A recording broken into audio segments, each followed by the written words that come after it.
declare at any point.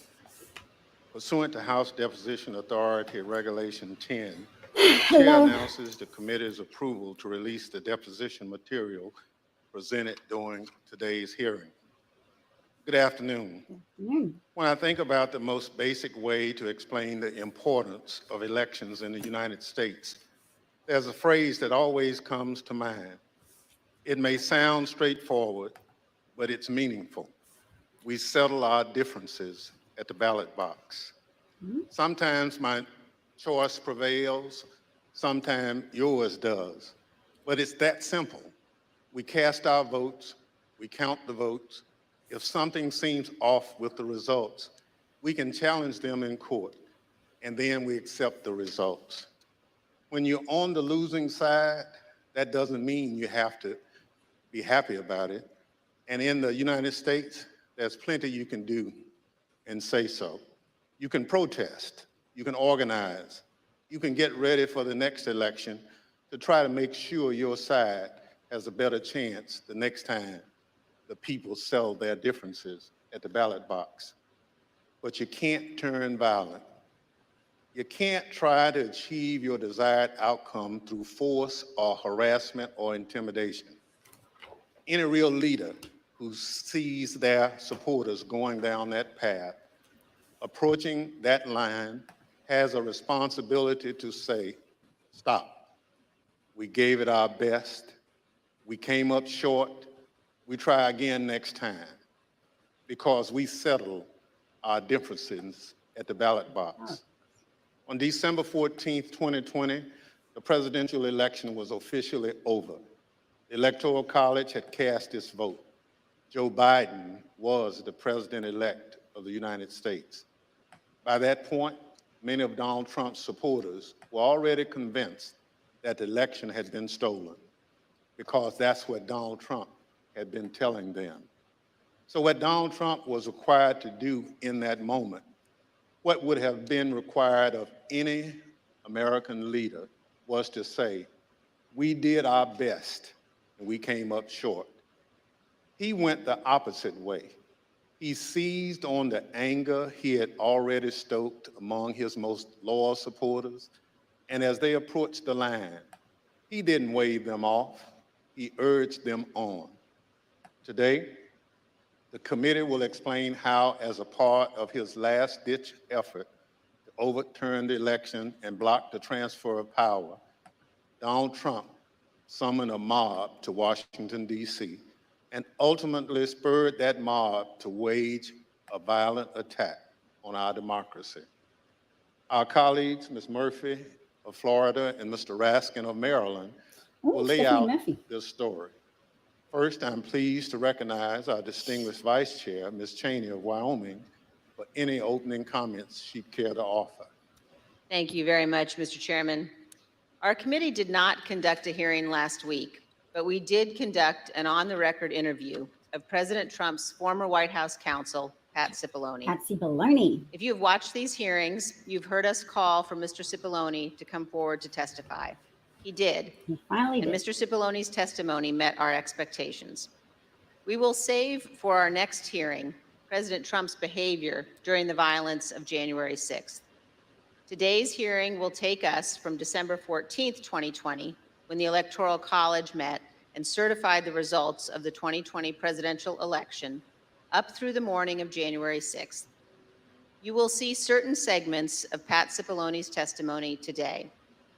We will also see today how President Trump summoned a mob to Washington and how the president's stolen election lies provoked that mob to attack the Capitol. And we will hear from a man who was induced by President Trump's lies to come to Washington and join the mob, and how that decision has changed his life. Today's hearing is our 7th. We have covered significant ground over the past several weeks, and we have also seen a change in how witnesses and lawyers in the Trump orbit approach this committee. Initially, their strategy in some cases appeared to be to deny and delay.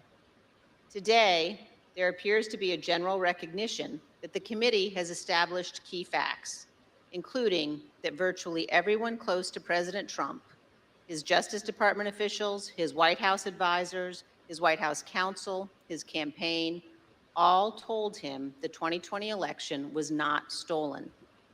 This appears to have changed the strategy for defending Donald Trump. Now the argument seems to be that President Trump was manipulated by others outside the administration, that he was persuaded to ignore his closest advisors, and that he was incapable of telling right from wrong. This new strategy is to try to blame only John Eastman or Sidney Powell or Congressman Scott Perry or others, and not President Trump. In this version, the president was, quote, poorly served by these outside advisors. The strategy is to blame people his advisors called, quote, the crazies for what Donald Trump did. This, of course, is nonsense. President Trump is a 76-year-old man. He is not an impressionable child. Just like everyone else in our country, he is responsible for his own actions and his own choices. As our investigation has shown, Donald Trump had access to more detailed and specific information showing that the election was not actually stolen than almost any other American. And he was told this over and over again. No rational or sane man in his position could disregard that information and reach the opposite conclusion. And Donald Trump cannot escape responsibility by being willfully blind. Nor can any argument of any kind excuse President Trump's behavior during the violent attack on January 6th. As you watch our hearing today, I would urge you to keep your eye on two specific points. First, you will see evidence that Trump's legal team, led by Rudy Giuliani, knew that they lacked actual evidence of widespread fraud sufficient to prove that the election was actually stolen. They knew it, but they went ahead with January 6th anyway. And second, consider how millions of Americans were persuaded to believe what Donald Trump's closest advisors in his administration did not. These Americans did not have access to the truth like Donald Trump did. They put their faith and their trust in Donald Trump. They wanted to believe in him. They wanted to fight for their country, and he deceived them. For millions of Americans, that may be painful to accept, but it is true. Thank you, Mr. Chairman. I yield back.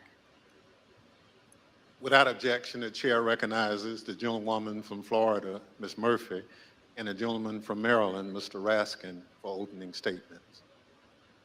Thank you, Mr. Chairman. We know beyond a shadow of a doubt that then President Donald Trump lost in a free and fair election. And yet, President Trump insisted that his loss was due to fraud in the election process, rather than to the democratic will of the voters. The president continued to make this claim despite being told again and again by the courts, by the Justice Department, by his campaign officials, and by some of his closest advisors that the evidence did not support this assertion. This was the big lie, and millions of Americans were deceived by it. Too many of our fellow citizens still believe it to this day. It's corrosive to our country and damaging to our democracy. As our committee has shown in prior hearings, following the election, President Trump relentlessly pursued multiple interlocking lines of effort, all with a single goal: to remain in power despite having lost. The lines of effort were aimed at his loyal Vice President, Mike Pence, at state election and elected officials, and at the U.S. Department of Justice. The president pressured the vice president to obstruct the process to certify the election result. He demanded that state officials find him enough votes to overturn the election outcome in that state, and he pressed the Department of Justice to find widespread evidence of fraud. When justice officials told the president that such evidence did not exist, the president urged them to simply declare that the election was corrupt. On December 14th, the Electoral College met to officially confirm that Joe Biden would be the next president. The evidence shows that once this occurred, President Trump and those who were willing to aid and abet him turned their attention to the joint session of Congress scheduled for January 6th, at which the vice president would preside. In their warped view, this ceremonial event was the next, and perhaps the last, inflection point that could be used to reverse the outcome of the election before Mr. Biden's inauguration. As President Trump put it, the vice president and enough members of Congress simply needed to summon the courage to act. To help them find that courage, the president called for backup. Early in the morning of December 19th, the president sent out a tweet urging his followers to travel to Washington, D.C. for January 6th. "Be there, we'll be wild," the president wrote.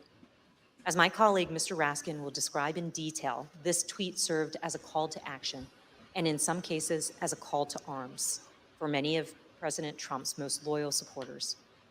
It's clear the president intended the assembled crowd on the January 6th to serve his goal. And as you've already seen, and as you will see again today, some of those who are coming had specific plans. The president's goal was to stay in power for a second term despite losing the election. The assembled crowd was one of the tools to achieve that goal. And in today's hearing, we will focus on events that took place in the final weeks leading up to January 6th, starting in mid-December. And we'll add color and context to evidence you've already heard about, and we'll also provide additional new evidence. For example, you'll hear about meetings in which the president entertained extreme measures designed to help him stay in power, like the seizure of voting machines. We will show some of the coordination that occurred between the White House and members of Congress as it relates to January 6th. And some of these members of Congress would later seek pardons. We will also examine some of the planning for the January 6th protests, placing special emphasis on one rally planner's concerns about the potential violence. And we will describe some of the president's key actions on the evening of January 5th and the morning of January 6th, including how the president edited and ad-libbed his speech that morning at the Ellipse, directed the crowd to march to the Capitol, and spoke off script in a way that further inflamed an already angry crowd. I yield to the gentleman from Maryland, Mr. Raskin. Thank you, Ms. Murphy. Mr. Chairman, Madam Vice Chair. 4 days after the electors met across the country and made Joe Biden the president-elect, Donald Trump was still trying to find a way to hang on to the presidency. On Friday, December 18th, his team of outside advisors paid him a surprise visit in the White House that would quickly become the stuff of legend. The meeting has been called unhinged, not normal, and the craziest meeting of the Trump presidency.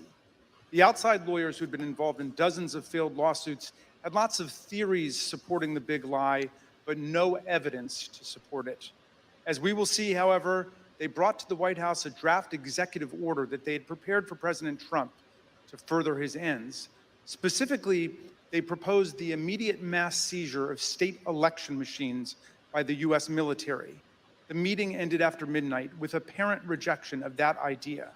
In the wee hours of December 19th, dissatisfied with his options, Donald Trump decided to call for a large and wild crowd on Wednesday, January 6th, the day when Congress would meet to certify the electoral votes. Never before in American history had a president called for a crowd to come contest the counting of electoral votes by Congress, or engaged in any effort designed to influence, delay, or obstruct the joint session of Congress in doing its work required by our Constitution and the Electoral Count Act. As we'll see, Donald Trump's 1:42 a.m. tweet electrified and galvanized his supporters, especially the dangerous extremists in the Oath Keepers, the Proud Boys, and other racist and white nationalist groups spoiling for a fight against the government. 3 rings of interwoven attack were now operating towards January 6th. On the inside ring, Trump continued trying to work to overturn the election by getting Mike Pence to abandon his oath of office as vice president and assert the unilateral power to reject electoral votes. This would have been a fundamental and unprecedented breach of the Constitution that would promise Trump multiple ways of staying in office. Meanwhile, in the middle ring, members of domestic violent extremist groups created an alliance, both online and in person, to coordinate a massive effort to storm, invade, and occupy the Capitol. By placing a target on the joint session of Congress, Trump had mobilized these groups around a common goal, emboldening them, strengthening their working relationships, and helping build their numbers. Finally, in the outer ring, on January 6th, there assembled a large and angry crowd, the political force that Trump considered both the touchstone and the measure of his political power. Here were thousands of enraged Trump followers, thoroughly convinced by the big lie, who traveled from across the country to join Trump's wild rally to stop the steal. With the proper incitement by political leaders and the proper instigation from the extremists, many members of this crowd could be led to storm the Capitol, confront the vice president in Congress, and try to overturn the 2020 election results. All of these efforts would converge and explode on January the 6th. Mr. Chairman, as you know better than any other member of this committee from the wrenching struggle for voting rights in your beloved Mississippi, the problem of politicians whipping up mob violence to destroy fair elections is the oldest domestic enemy of constitutional democracy in America. Abraham Lincoln knew it too. In 1837, a racist mob in Alton, Illinois, broke into the offices of an abolitionist newspaper and killed its editor, Elijah Lovejoy. Lincoln wrote a speech in which he said that no transatlantic military giant could ever crush us as a nation, even with all of the fortunes in the world. But if downfall ever comes to America, he said, we ourselves would be its author and finisher. If racist mobs are encouraged by politicians to rampage and terrorize, Lincoln said, they will violate the rights of other citizens and quickly destroy the bonds of social trust necessary for democracy to work. Mobs and demagogues will put us on a path to political tyranny, Lincoln said. As we'll see today, this very old problem has returned with new ferocity today as a president who lost an election deployed a mob which included dangerous extremists to attack the constitutional system of election and the peaceful transfer of power. And as we'll see, the creation of the internet and social media has given today's tyrants tools of propaganda and disinformation that yesterday's despots could only have dreamed of. I yield back to the gentle lady from Florida, Ms. Murphy. Article 2 of the United States Constitution establishes the Electoral College. Each state's laws provide that electors are to be chosen by a popular vote. And on December 14th, 2020, electors met in all 50 states and the District of Columbia to cast their votes. Joseph Biden won by a margin of 306 to 232. The election was over. Mr. Biden was the president-elect. Before the Electoral College met, Donald Trump and his allies filed dozens of legal challenges to the election, but they lost over and over again, including in front of multiple judges President Trump had nominated to the bench. In many of these cases, the judges were highly critical of the arguments put forward, explaining that no genuine evidence of widespread fraud had been presented. For example, a federal judge in Pennsylvania said, "This court has been presented with strained legal arguments without merit and speculative accusations unsupported by evidence. In the United States of America, this cannot justify the disenfranchisement of a single voter, let alone all the voters of its 6th most populated state." On December 15th, after the Electoral College certified the outcome, the Republican majority leader in the Senate acknowledged Mr. Biden's victory. Yesterday, electors met in all 50 states. So as of this morning, our country has officially a president-elect and a vice president-elect. Many millions of us had hoped the presidential election would yield a different result. But our system of government has processes to determine who will be sworn in on January the 20th. The Electoral College has spoken. So today I want to congratulate President-elect Joe Biden. Even members of President Trump's cabinet and his White House staff understood the significance of his losses in the courts and the absence of evidence of fraud. They also respected the constitutional certification by the Electoral College. Many of them told President Trump that it was time to concede the election to Mr. Biden. For example, then Secretary of Labor Jean Scalia an accomplished lawyer and the son of late Justice Scalia, called President Trump in mid-December and advised him to concede and accept the rulings of the courts. And so I had to put a call into the president. I might have called on the 13th. We spoke, I believe, on the 14th, in which I conveyed to him that I thought that it was time for him to acknowledge that President Biden had prevailed in the election.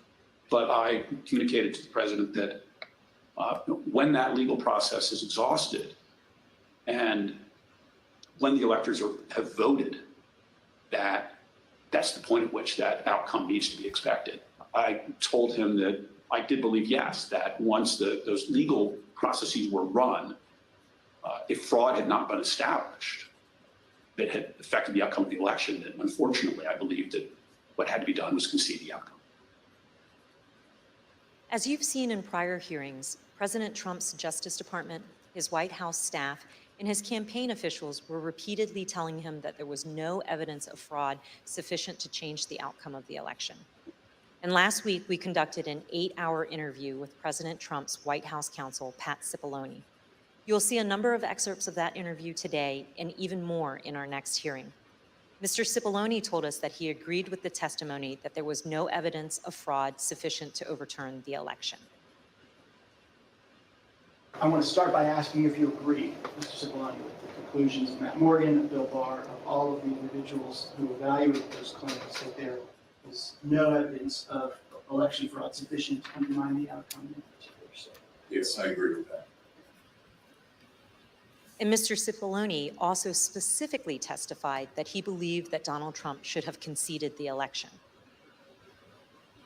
did you believe, Mr. Cipollone, with the conclusions of Matt Morgan and Bill Barr, of all of the individuals who evaluated those claims, that there is no evidence of election fraud sufficient to undermine the outcome in particular? So, Yes, I agree with that. You have 10 And Mr. children. you know? Cipollone also specifically testified that he believed that Donald Trump should have conceded the election. did you believe, Mr. Cipollone, that the president should concede once you made the determination based on the investigations that you credited DOJ did?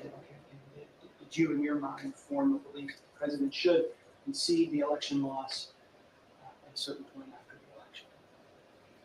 Well, again, I was the White House counsel. Some of those decisions are political. So to the extent that, but if your question is that I believe he should concede the election at a point in time, yes, I did. I believe Leader McConnell went onto the floor of the Senate, I believe in mid-December, and basically said, the process is done. That would be in line with my thinking on these things. As Attorney General Bill Barr testified, December 14th should have been the end of the matter. December 14th was the day that the states certified their votes and sent them to Congress. And in my view, that was the end of the matter. I didn't see, I thought that this would lead inexorably to a new administration. Mr. Cipollone also testified that the president's chief of staff, Mark Meadows, said he shared this view. As early as that November 23rd meeting, we understand that there was discussion about the president possibly conceding the election. And specifically, we understand that Mark Meadows assured both you and Attorney General Barr that the president would eventually agree to a graceful exit. Do you remember Mr. Meadows making any such representation? Are you saying as part of that meeting or separately? Again, without getting into that meeting, I would say that is a statement and a sentiment that I heard from Mark Meadows. I see. And again, do you know if it was on November 23rd or some point? Again, it was probably,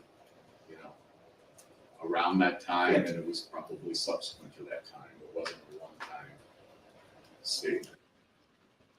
Mr. Meadows has refused to testify, and the committee is in litigation with him. But many other White House officials shared the view that once the litigation ended and the Electoral College met, the election was over. And here's President Trump's former press secretary. I wanted to clarify, Ms. McEnany, so back to my previous question, it was your view then, or was it your view that the efforts to overturn the election should have stopped once the litigation was complete? In my view, upon the conclusion of litigation, was when I began to plan for life after the administration. And this is what Ivanka Trump told us. December 14th was the day on which the Electoral College met, when these electors around the country met and cast the electoral votes consistent with the popular vote in each state. And it was obviously a public proceeding or a series of proceedings that President Biden had obtained the requisite number of electors. Was that an important day for you? Did that affect sort of your planning or your realization as to whether or not there was going to be an end of this administration? I think so. I think it was my sentiment probably prior as well. Judd Deere was a White House deputy press secretary. This was his testimony about what he told President Trump. I told him that my personal viewpoint was that the Electoral College had met, which is the system that our country is set under to elect a president and vice president. And I believed at that point that the means for him to pursue litigation was probably closed. And you recall what his response, if any, was? He disagreed. We've also seen this testimony from Attorney General Barr reflecting a view of the White House staff in late November 2020. And then at that point, I left. And as I walked out of the Oval Office, Jared was there with Dan Scavino, who ran the president's social media, and who I thought was a reasonable guy and believe is a reasonable guy. And I said, how long is he going to carry on with this stolen election stuff? Where's this going to go? And by that time, Meadows had caught up with me and leaving the office, and caught up to me and said that he said, look, I think that he's becoming more realistic and knows that there's a limit to how far he can take this. And then Jared said, yeah, we're working on this. We're working on it. Likewise, in this testimony, Cassidy Hutchinson, an aide to Mark Meadows, described her conversations with President Trump's Director of National Intelligence, John Ratcliffe, a former Republican congressman. He had expressed to me that he was concerned that it could spiral out of control and potentially be dangerous, either for our democracy or the way that things were going for the 6th. Of course, underlying all of this is the fundamental principle that the President of the United States cannot simply disregard the rulings of state and federal courts, which are empowered to address specific election-related claims. The President cannot simply pretend that the courts had not ruled. By that time, the president or his associates had lost 60 out of 61 cases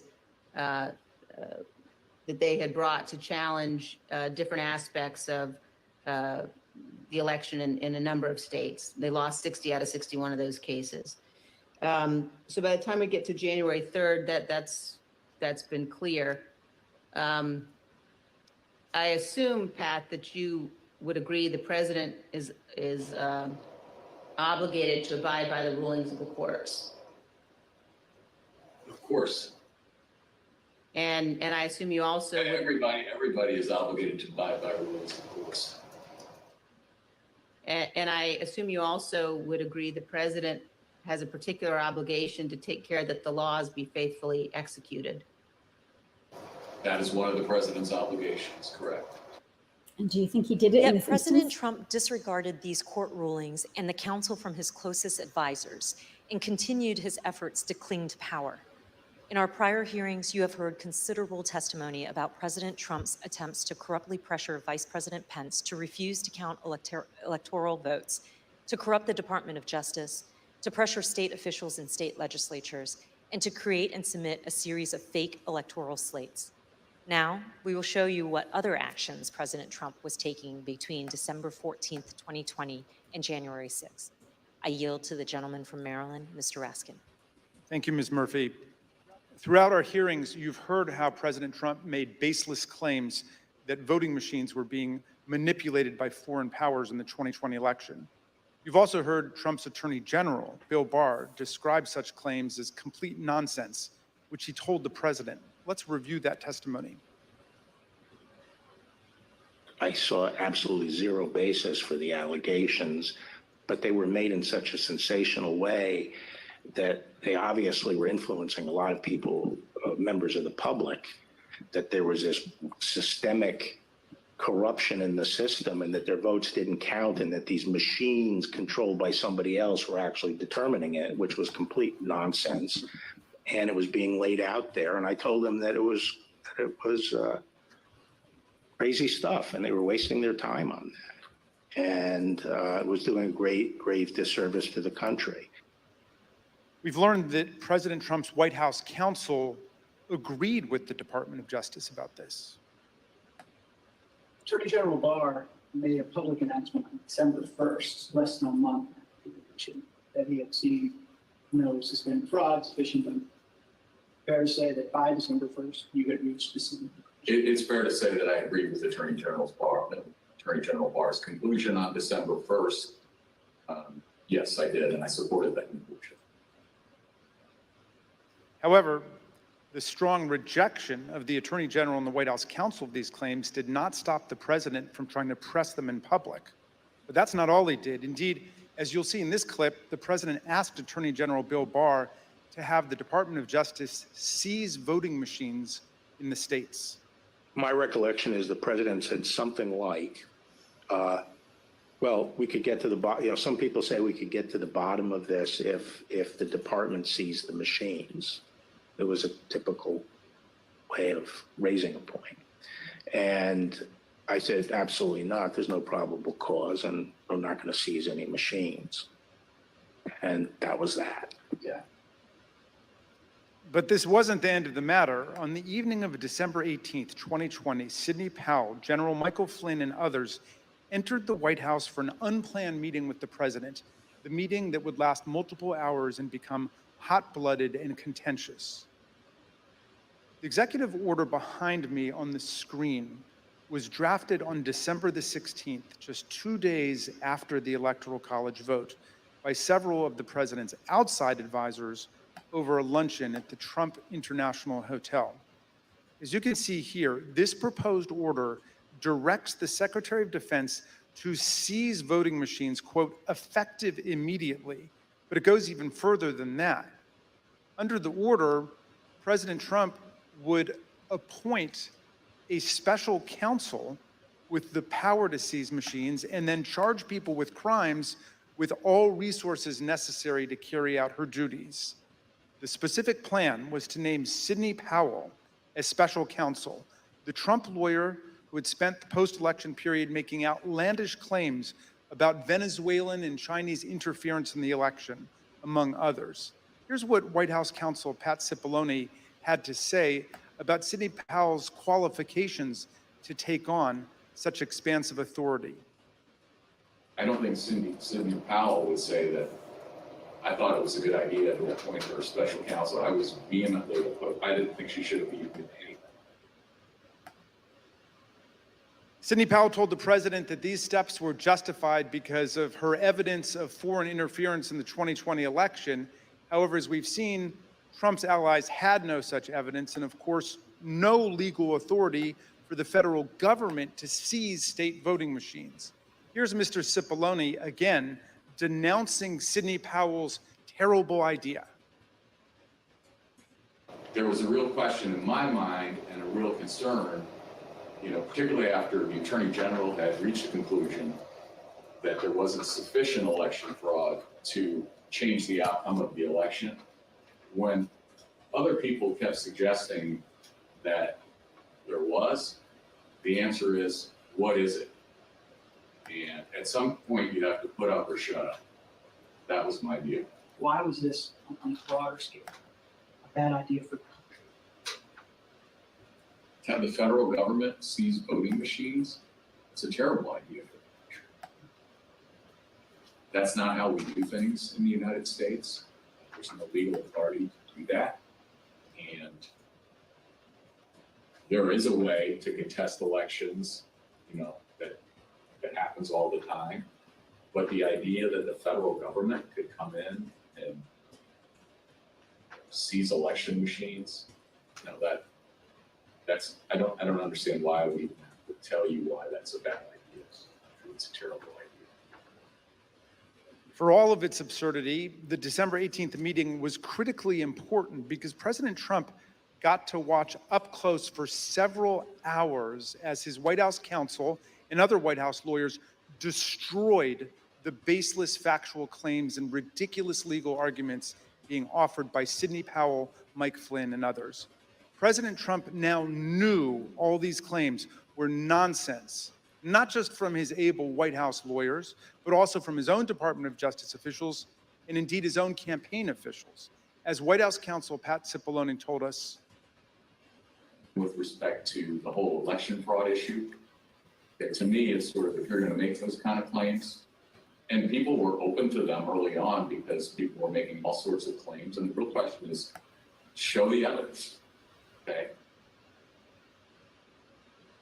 it wasn't just the Justice Department, the Trump campaign, and the Trump White House lawyers who knew it.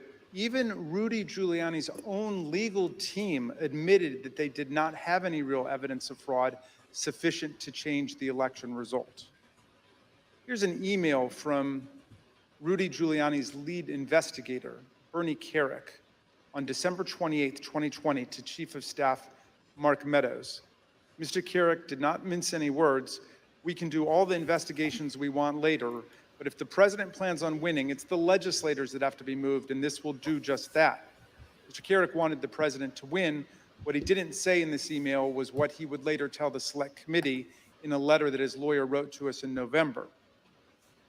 The letter said, quote, "It was impossible for Mr. Kerik and his team to determine conclusively whether there was widespread fraud or whether that widespread fraud would have altered the outcome of the election." In other words, even Rudy Giuliani's own legal team knew before January 6th that they hadn't collected enough actual evidence to support any of their stolen election claims. Here's what Trump campaign senior advisor Jason Miller told the committee about some of the so-called evidence of fraud that the campaign had seen from the Giuliani team. So do you know what the examples of fraud, numbers, names, and supporting evidence was that you sent to Mo Brooks's office? And when I say you, I mean you or the campaign.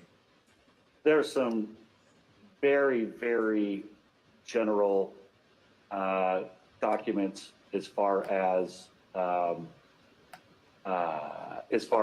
say, for example, here are the handful of dead people in several different states. Here are explanations on a couple of the legal challenges as far as saying that the rules were changed in an unconstitutional manner. But it was, to say that it was thin is probably an understatement. Here's how President Trump's deputy campaign manager described the evidence of fraud that the campaign had seen. You never came to learn or understand that Mayor Giuliani had produced evidence of election fraud. Is that fair? That's fair.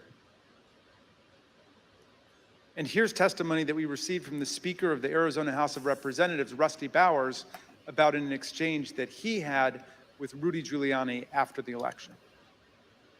At some point, did one of them make a comment that they didn't have evidence, but they had a lot of theories? That was Mr. Giuliani. Chief of Staff Mark Meadows told people that he thought Trump should concede around the time the Electoral College certified the result. But nonetheless, he later worked to try to facilitate President Trump's wishes. Here's what Cassidy Hutchinson told us. During this period,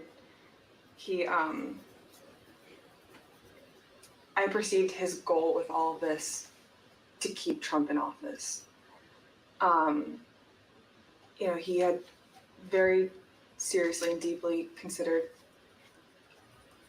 the allegations of voter fraud. But when he began acknowledging that maybe there wasn't enough voter fraud to overturn the election, I witnessed him start to explore potential constitutional loopholes more extensively, which I then connected with John Eastman's theories. The startling conclusion is this: even an agreed upon complete lack of evidence could not stop President Trump, Mark Meadows, and their allies from trying to overturn the results of a free and fair election. So let's return to that meeting at the White House on the evening of December 18. That night, a group showed up at the White House, including Sidney Powell, retired Lieutenant General Michael Flynn, and former Overstock.com CEO Patrick Byrne. After gaining access to the building from a junior White House staffer, the group made their way to the Oval Office. They were able to speak with the president by himself for some time until White House officials learned of the meeting. What ensued was a heated and profane clash between this group and President Trump's White House advisors, who traded personal insults, accusations of disloyalty to the president, and even challenges to physically fight. The meeting would last over 6 hours, beginning here in the Oval Office, moving around the West Wing, and many hours later, ending up in the president's private residence. The Select Committee has spoken with 6 of the participants, as well as staffers who could hear the screaming from outside the Oval Office. What took place next is best told in their own words, as you will see from this video. Did you believe that it was going to work, that you were going to be able to get to see the president without an appointment? I had no idea. In fact, you did get to see the president without an appointment. We did. How much time did you have alone with the president? And I say alone, you had other people with you, but right from his aides before the crowd came running? Probably no more than 10 or 15 minutes. Was in that... I bet Pat Cipollone set a new land speed record. I got a call either from Molly Land speed record. to get to the Oval Office. So that was the first point that I had recognized. Okay, there was nobody in there from the White House. Mark's gone. What's going on right now? I opened the door and I walked in. I saw General Flynn. I saw Sidney Powell sitting there. I was not happy to see the people in the Oval Office. Explain why.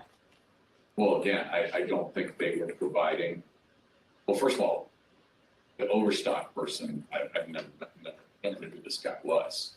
Actually, the first thing I did, I walked in, I looked at him and I said, "Who are you?"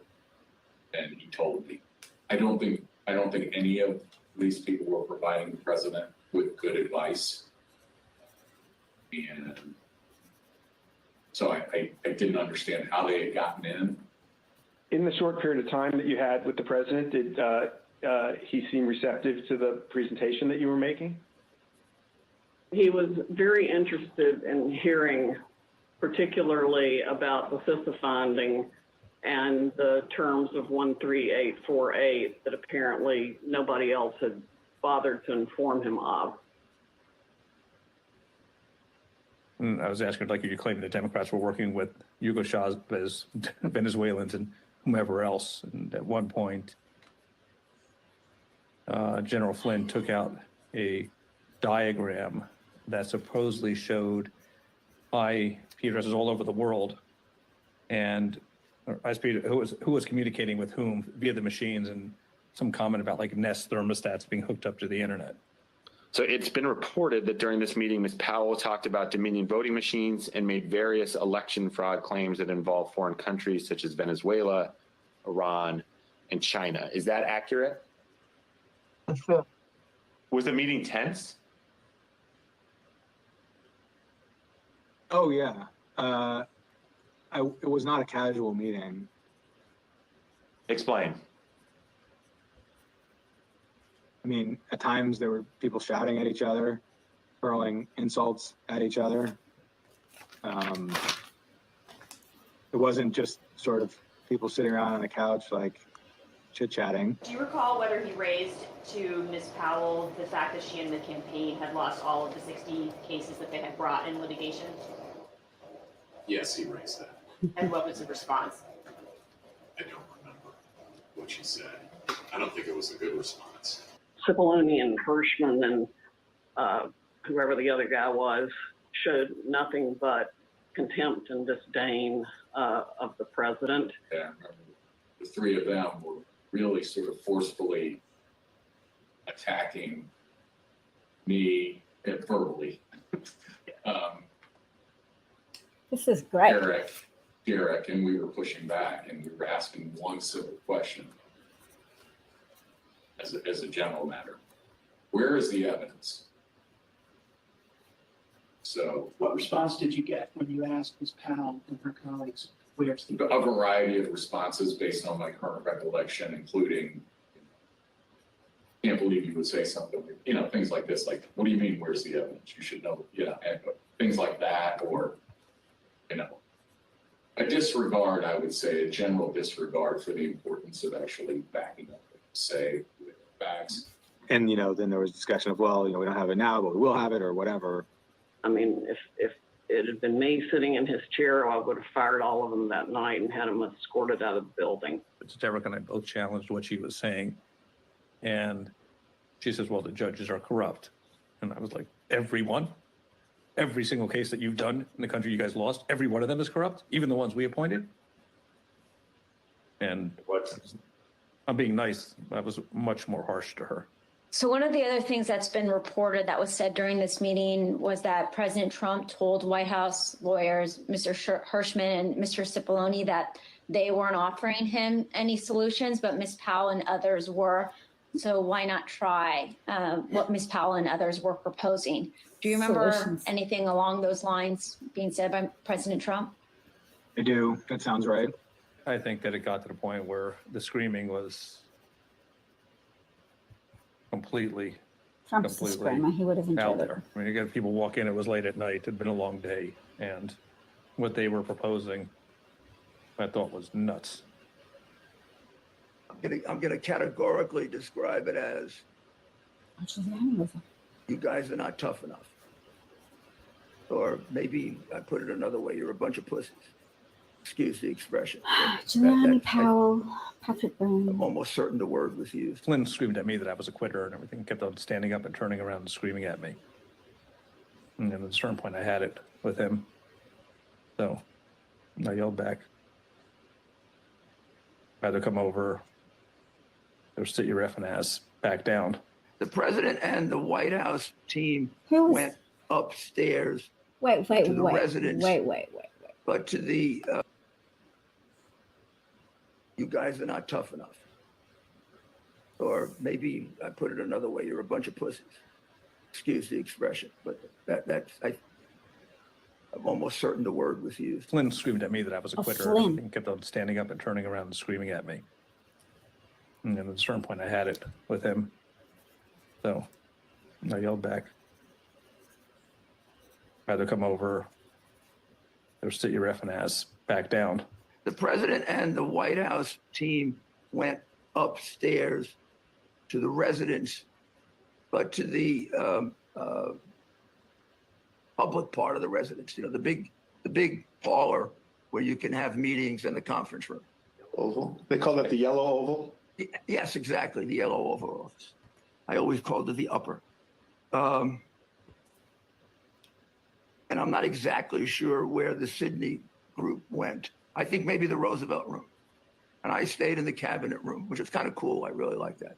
All by myself. At the end of the day, we landed where we started the meeting, at least from a structural standpoint, which was Sidney Powell was fighting, Mike Flynn was fighting. They were looking for avenues that would result in President Trump remaining President Trump for a second term.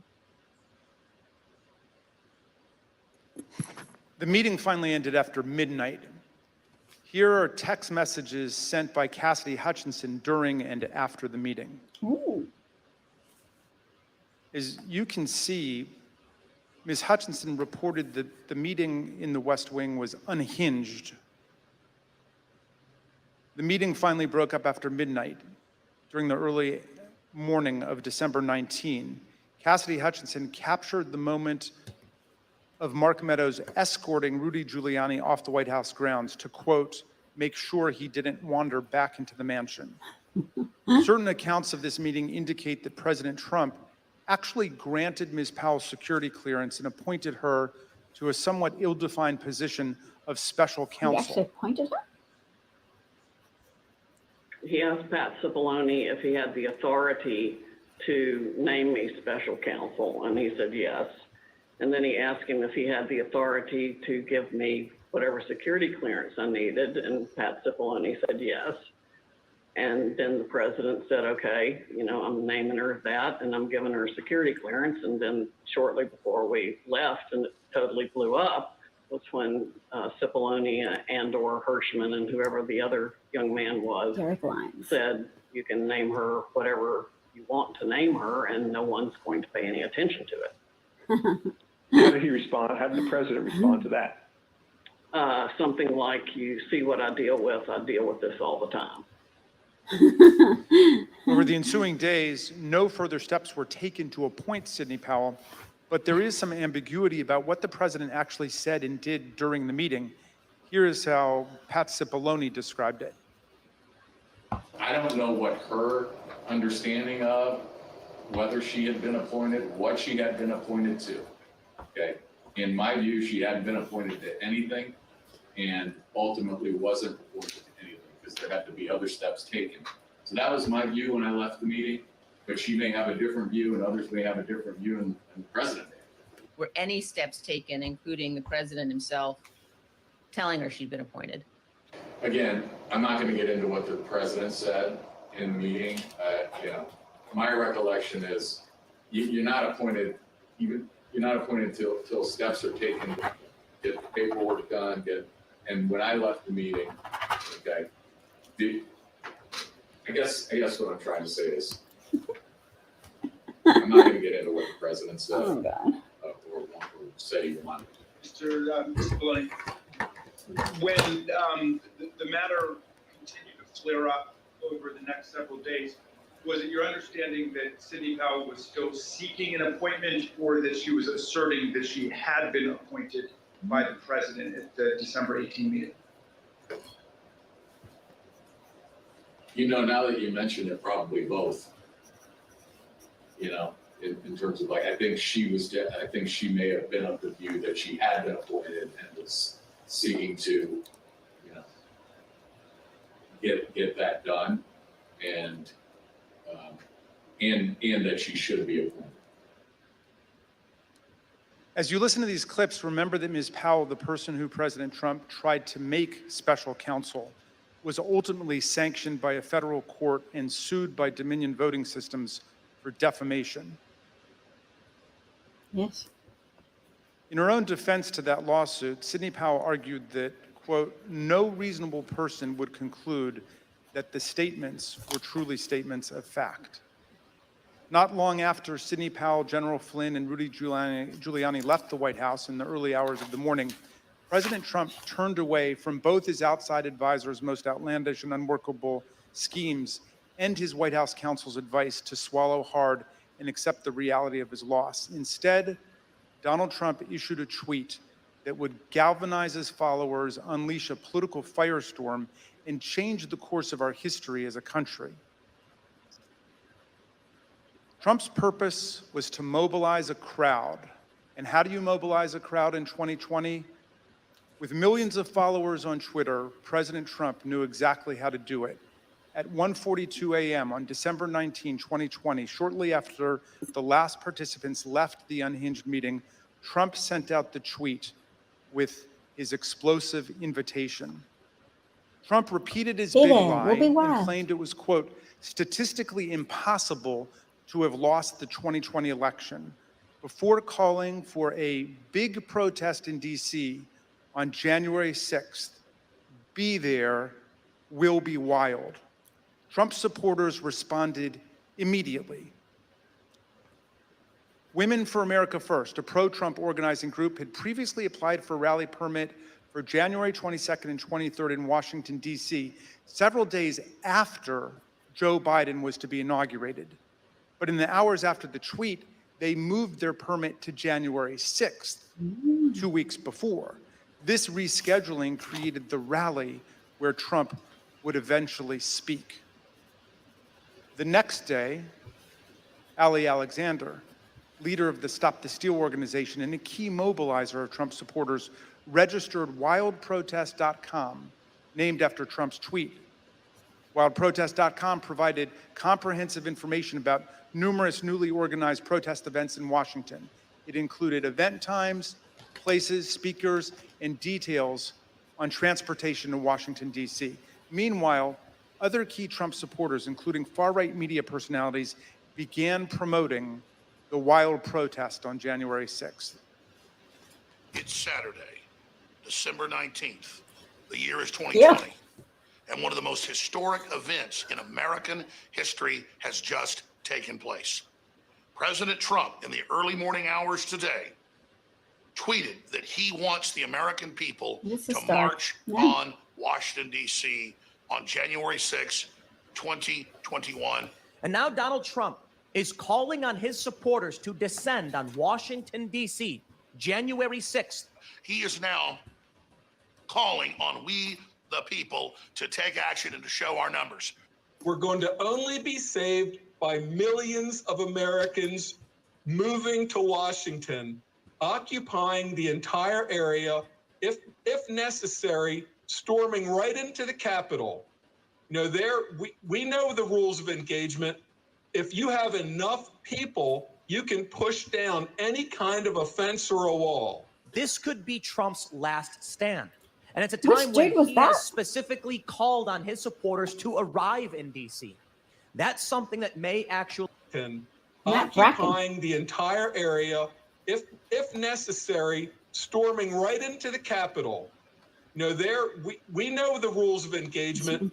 If you have enough people, you can push down any kind of a fence or a wall. This could be Trump's last stand. And it's a time when he has specifically called on his supporters to arrive in D.C. That's something that may actually be the big push Trump supporters need to say, this is it. It's now or never. You better understand something, son. You better understand something. Red wave, bitch. Red wave. This is going to be a red wedding going down January 6th. On that day, Trump says, show up for a protest. It's going to be wild. And based on what we've already seen from the previous events, I think Trump is absolutely correct. Motherfucker, you better look outside. You better look out January 6th. Kick that fucking door open. Look down the street. There's going to be 1 million plus geeked up armed Americans. The time for games is over. The time for action is now. Where were you when history called? Where were you when you and your children's destiny and future was on the line? Wow. Where were you when history called? In that clip, you heard one of Trump's supporters predict a red wedding, which is a pop culture reference to mass slaughter. But the point is that Trump's call to Washington reverberated powerfully and pervasively online. The committee has interviewed a former Twitter employee who explained the effect that Trump had on the Twitter platform. This employee was on the team responsible for platform and content moderation policies on Twitter throughout 2020 and 2021. The employee testified that Twitter considered adopting a stricter content moderation policy after President Trump told the Proud Boys to stand back and stand by from the lectern at the September 29th presidential debate. But Twitter chose not to act. Here's the former employee whose voice has been obscured to protect their identity, discussing Trump's stand back and stand by comment and the effect it had. My concern was that the former president, for seemingly the first time, was speaking directly to extremist organizations. That's not going to be disguised enough. And giving them directives. Oh dear. we had not seen that sort of direct communication before. And that concerned me. So just to clarify further, you were worried, and others on Twitter were worried that the president might use your platform to speak directly to folks who might be incited to violence? Yeah. I believe that Twitter relished in the knowledge that they were also the favorite and most used service of the former president, and enjoyed having that sort of power. Oh my God, this within voice is the not social disguised at media all. ecosystem. That's President Trump or anyone else, enough. would it have taken until It's January very unique 2021 and for him to very be gay. suspended? Absolutely not. If the former President Donald Trump or any other user on Yes, Twitter, he would yes. have been permanently suspended a very long time A ago. very long time ago, absolutely. Trump was the economic engine Despite of these Twitter. grave concerns, Trump remained on the platform completely unchecked. Then came the Oh, December boy. 19 tweet and everything it inspired. Indeed, It felt as if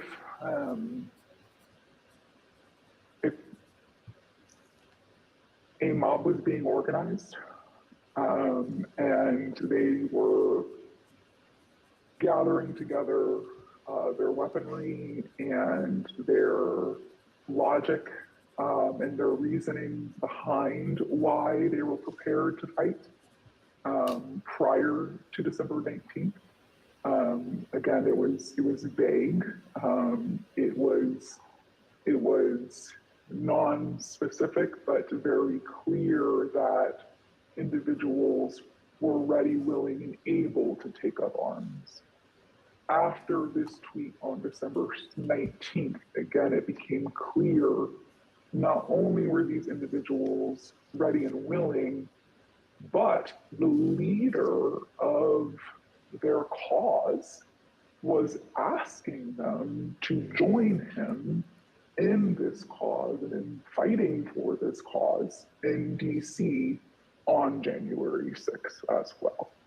I will also say what shocked me was the responses to these tweets, right? So these were a lot of the locked and loaded, stand back, stand by, those tweets were in response to Donald Trump saying things like this, right? So there would be a response that said, big protests in DC on January 6th, be there, be wild, and someone would respond and say, I'm locked and loaded and ready for Civil War Part 2, right? I very much believe that Donald Trump posting this tweet on December 19th was essentially staking a flag in DC on January 6th for his supporters to come and rally. And you were concerned about the potential for this gathering becoming violent? Absolutely. indeed, many of Trump's followers took to social media to declare that they were ready to answer Trump's call. One user asked, is the 6th D-Day? Is that why Trump wants everyone there? Another asserted, Trump just told us all to come armed. Fucking A, this is happening. A third took it even further. It will be wild means we need volunteers for the firing squad. Jim Watkins, the owner of 8kun, the fringe online forum that was birthplace of the QAnon extremist movement, confirmed the importance of Trump's tweet. Why did you first decide to go to DC for January 6th? When the President of the United States announced that he was going to have a rally, then I bought ticket and went. Watkins was at the Capitol on January 6th. Some who have since been indicted for their involvement in the attack on the Capitol also responded. One of them posted on the 19th, quote, calling all patriots, be in Washington, D.C., January the 6th. This wasn't organized by any group. DJT has invited us, and it's going to be wild. Some of the online rhetoric turned openly homicidal and white nationalist, such as, why don't we just kill them, every last Democrat, down to the last man, woman, and child? And it's time for the day of the rope. white revolution is the only solution. Others realized that police would be standing in the way of their effort to overturn the election. So one wrote, "I'm ready to die for my beliefs. Are you ready to die, police?" Another wrote on the Donald.win, "Cops don't have standing if they're laying on the ground in a pool of their own blood." The Donald.win was an openly racist and anti-Semitic forum. The Select Committee deposed that site's founder, Jody Williams. He confirmed how the president's tweet created a laser-like focus on the date of January the 6th. People have been talking about going to DC as soon as the election was over. And do you recall whether or not the conversation around those dates centered on the 6th after the president's tweet? Oh, sure. Yeah. I mean, after it was announced that, he was going to be there on the 6th to talk. Yes. Then anything else was kind of shut out, and it was just going to be on the 6th. Okay. And that was pretty clearly reflected in the content on the site? Yeah, sure. On that site, many shared plans and violent threats. "Bring handcuffs and wait near the tunnels," wrote one user. A commenter replied, suggesting zip ties instead. One post encouraged others to come with body armor, knuckles, shields, bats, pepper spray, whatever it takes. All of those were used on the 6th. The post concluded, "Join your local Proud Boys chapter as well." The Donald.win featured discussions of the tunnels beneath the Capitol complex, suggestions for targeting members of Congress, and encouragement to attend this once-in-a-lifetime event. While Trump supporters grew more aggressive online, he continued to rile up his base on Twitter. He said there was overwhelming evidence that the election was the biggest scam in our nation's history. As you can see, the president continued to boost the event, tweeting about it more than a dozen times in the lead up to January the 6th. Mr. Chairman, I reserve. The chair requests that those in the hearing room remain seated until the Capitol Police have escorted members from the room. Pursuant to the order of the committee of today, the chair declares the committee in recess for a period of approximately 10 minutes.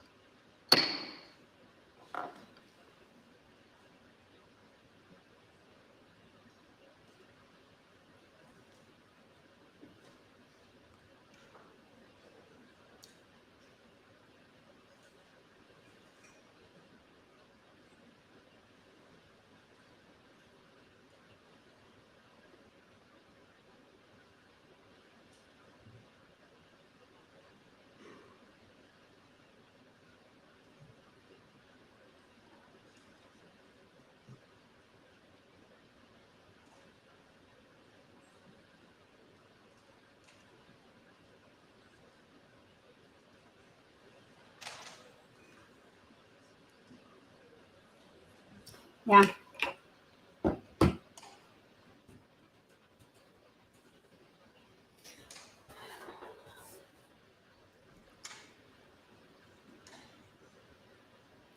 That was hardcore. I'm going to rewind. Oh, in fact, I can catch up because I was a little bit behind. See if they've come back. Nope, they haven't come back. Okay, I'm going to go here. Cops don't have standing if they're... Oh, yeah. Jim Watkins, the owner of 8kun, a fringe online forum that was birthplace of the QAnon extremism. Many of Trump's followers took to social media to declare that they were ready to answer Trump's call. I just wanted to take screenshots of this. One user asked, "Is the 6th D-Day? Is that why Trump wants everyone there?" Another asserted, "Trump just told us all to come armed. Fucking A, this is happening." A third took it even further. "It will be wild" means we need volunteers for the firing squad. Jim Watkins, the owner of 8kun, the fringe online forum that was birthplace of the QAnon extremist movement, confirmed the importance of Trump's tweet. Why did you first decide to go to DC for January 6th? When the President of the United States announced that he was going to have a rally, then I bought ticket and went. Watkins was at the Capitol on January 6th. Some who have since been indicted for their involvement in the attack on the Capitol also responded. One of them posted on the 19th, quote, "Calling all patriots, be in Washington, D.C., January the 6th. This wasn't organized by any group. DJT has invited us, and it's going to be wild." Some of the online rhetoric turned openly homicidal and white nationalist, such as, "Why don't we just kill them, every last Democrat, down to the last man, woman, and child? And it's time for the day of the rope. White revolution is the only solution." Others realized that police would White be people need to notice. standing in the way of their effort to happening? overturn the election. So one wrote, "I'm ready to die for my beliefs. Are you ready to die, police?" Another wrote on the Donald.win, "Cops don't have standing if they're laying on the ground in a pool of their own blood." The Donald.win was an openly racist and anti-Semitic forum. The Select Committee deposed that site's founder, Jody Williams. He confirmed how the president's tweet created a laser-like focus on the date of January the 6th. People have been talking about going to DC All right. since the election was over. All right, let's see if they're back.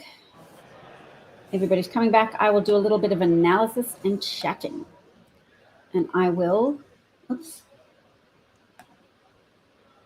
Wait. Oh, yeah, they're there. Okay, so turn the sound down on that and say, how are we feeling about it? Christopher says, wow. Yes, indeed, wow. They might have another witness, possibly a live witness when they come back, because it was reported that a man who's been charged from his January the 6th actions, so one of the foot soldiers of Donald Trump's coup efforts, to go back and talk about who we heard so far. Most recently, then, we heard someone called Matt Bracken, who wore an Infowars.com shirt. We heard Alex Jones. We heard a YouTuber called Salty Cracker, who made reference to not only a red wave, but also the Red Wedding. Now, to explain that, it's a Game of Thrones reference when two different groups of people turn up to effect a reconciliation, and the man is apologizing that he didn't fulfill a contract to marry the other chieftain's daughter, and he's made a love match with a woman medic that he met on the battlefield. So he's turning up with his new wife to say, "Sorry that I didn't marry your daughter, sir. I'm prepared to facilitate a wedding between your daughter and this other man, maybe my brother or somebody else." I just mostly remember the horror of the episode because they turn up to make that conciliatory marriage happen, and instead everybody's killed, by the offended group of people. So the former fiance and his new wife, who is pregnant, are both slaughtered. It's called Red Wedding. The episode's called Red Wedding because just there's so much blood. It's this slaughter. It's horrific.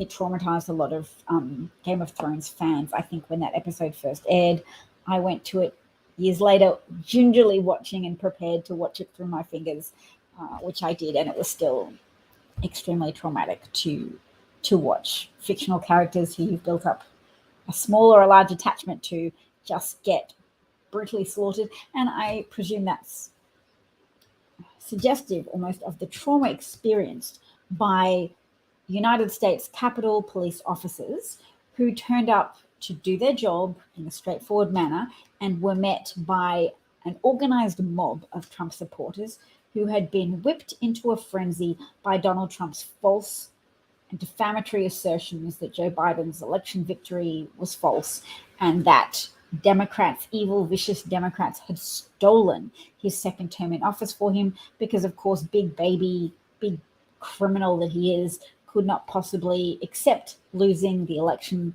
could not accept losing access to the power of appointing an attorney general who would act so favorably to Donald Trump's own interests that he would refrain from enforcing the Constitution. I'm thinking that element of the Constitution that we all know called the Emoluments Clause, which precludes a US sitting president from receiving any money for goods and services other than the presidential salary. So he must receive the presidential salary, and he must not be paid for other services or must not derive profit from any other source. So Jimmy Carter sold his peanut farm so he could ascend to the office of the presidency during his term in office.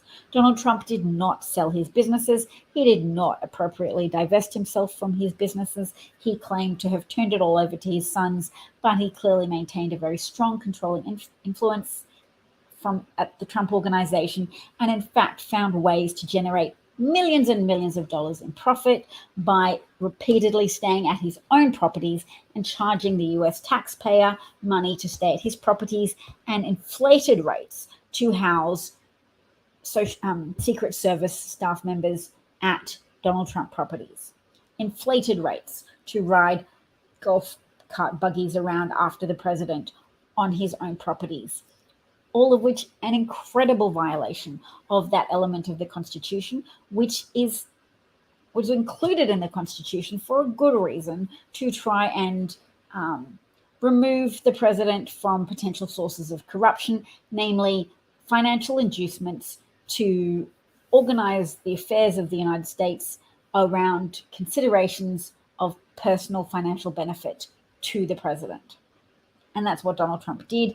And that's why the violations of the Emoluments Clause are such a significant problem, and why the media was so derelict in its duty by underreporting on that problem and the implications, the corruption implications of that setup. I hope that makes sense. Let's just unmute it and see. No, it has not resumed yet. Okay. So Donald Trump didn't want to accept losing the election, in no small part because he knows he has criminal exposure.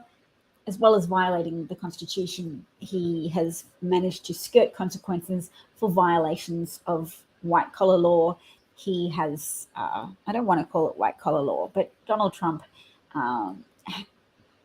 is likely guilty of an extensive array of white-collar crime, financial crimes, deceiving, inflating his assets when applying to loans for banks, and minimizing his assets. Second set of books for the IRS. Look, one person's wearing a mask. My goodness.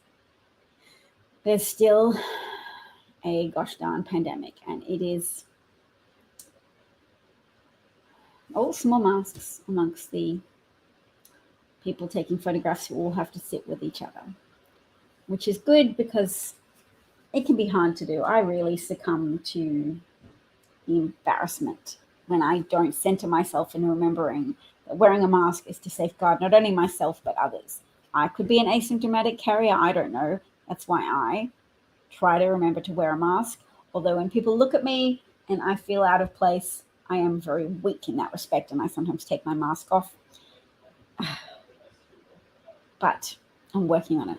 I took a screenshot of somebody else wearing a mask so that I could look at it and remind myself that that is how to be responsible in indoor circumstances, and even some outdoor circumstances if you're speaking in close proximity to someone for a sustained period of time. But have they started talking yet? Let me have a look. No.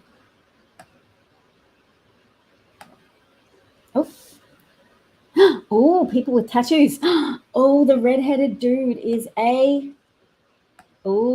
he's somebody charged. Oh, no, I don't know. But the man with tattoos looks like somebody who was at January the 6th and was a foot soldier for Donald Trump. And maybe the person on his left was as well, and I just don't recognize him now. He's wearing glasses. I think it's him. I think it's the dude. I took a picture earlier on my phone. I'll check.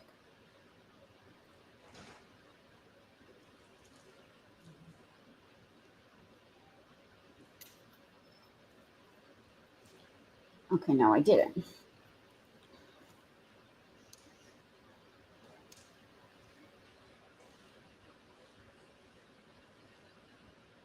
And we're moments away from resumption of the 7th January 6th committee hearing. How is We've the seen volume? the next panel of witnesses arrive.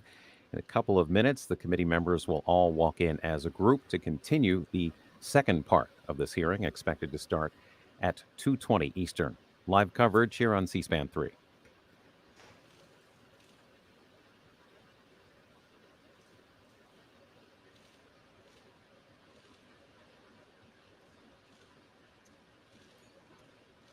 All right, now I should be doing more analysis if they're not starting yet. Okay, so wildprotest.com was organized by Ali Alexander, a website established after Trump's historic tweet on December 19th saying, "Come join, this is by Trump invitation." The Women for America First organizer asked for the rally permit to be changed to the date of January the 6th. I'll have to find out what date did she specifically ask it to be moved from, but I think she asked to move it back a few days because Trump made it evident in his tweet that he needed bodies on the ground. He was expecting bodies on the ground. He said, be there specifically. And they understood that it was part of his coup intentions, part of the efforts to shoehorn Donald Trump in for an unmerited second term in office when 81 million voters voted for Joe Biden. He won the Electoral College 302 to Trump's 232. 306 to Trump's 232.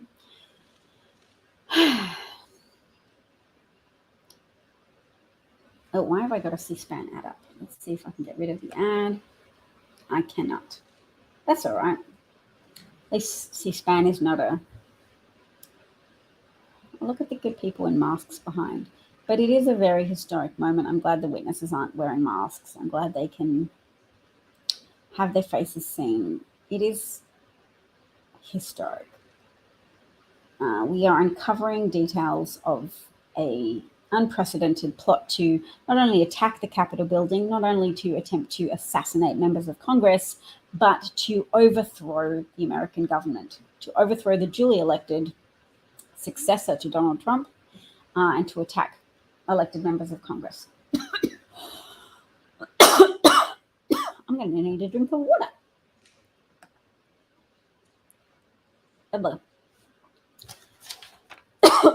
Before listening to recorded extracts of salty cracker Alex Jones and various right-wing people exhorting their followers to support Donald Trump and to turn up on that particular day, January the 6th, we heard about a December 18th meeting that spread over the West Wing in various different rooms over the course of the day.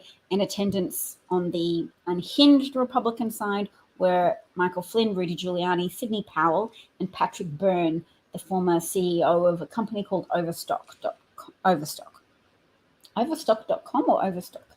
Anyway, and on the surface level, respectable Republican side were White House lawyers Eric Hirschman, Pat Cipollone. And what's Derek Lyons? Is he an aide or a lawyer? I think he's a lawyer because Pat Cipollone said those three men, Eric, Derek, and Pat, were asking essentially one simple question of Flynn, Giuliani, Powell, and Patrick. They were asking, where is the evidence? Bye, Christopher. Enjoy your lunch. No worries. And Pat Cipollone said essentially the answer. There were many bad answers from the unhinged folk, but it was, we don't have it now, but we'll have it later. I.e., what was important to them was their goal rather than the facts. They were not trying to remedy an injustice that had been perpetrated against Donald Trump and people who voted for Donald Trump.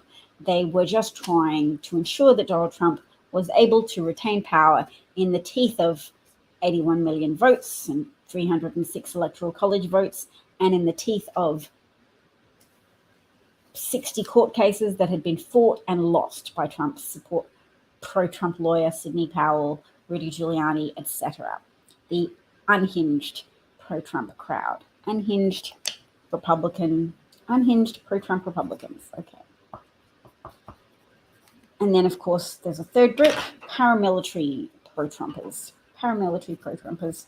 people who don't necessarily have a loyalty to the Republican Party, people who are so anti-establishment that they would attack police and potentially assassinate judges, try to overthrow institutions. Those people are pro-Trump, but they have in common with surface respectable Republicans in that a lot of them support Donald Trump. I hope that makes sense. I'm going to make a drawing of that. A Venn diagram.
Oh, that is, I don't know, that's a congressional Democrat.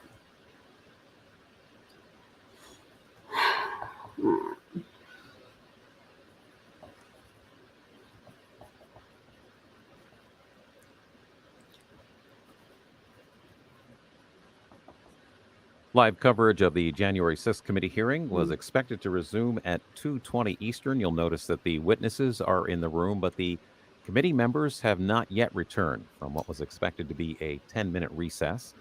We have They ate learned too much that lunch.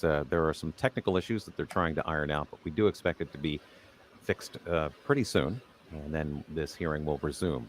Live coverage here on C-SPAN 3. All right. Well, I will keep talking. Everybody's going to grab their lunch while the committee has technical issues. I'm happy to see then that people watching along with me were probably interested in the proceedings and are taking a well-deserved break. And maybe I will also grab some water and then start a new broadcast for when the hearing resumes. Thank you for being with me. I'm going to start another broadcast shortly after I've got some water and the hearing resumes. Thanks for watching along with me at this January the 6th hearing watch party today. Oh, what's that?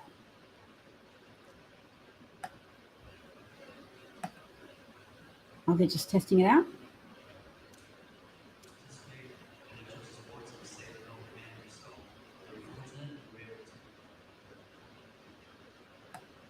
Okay, they were just testing that out. It looks like they've got... Anyway, I'm going to start a new broadcast and grab a glass of water. Bye.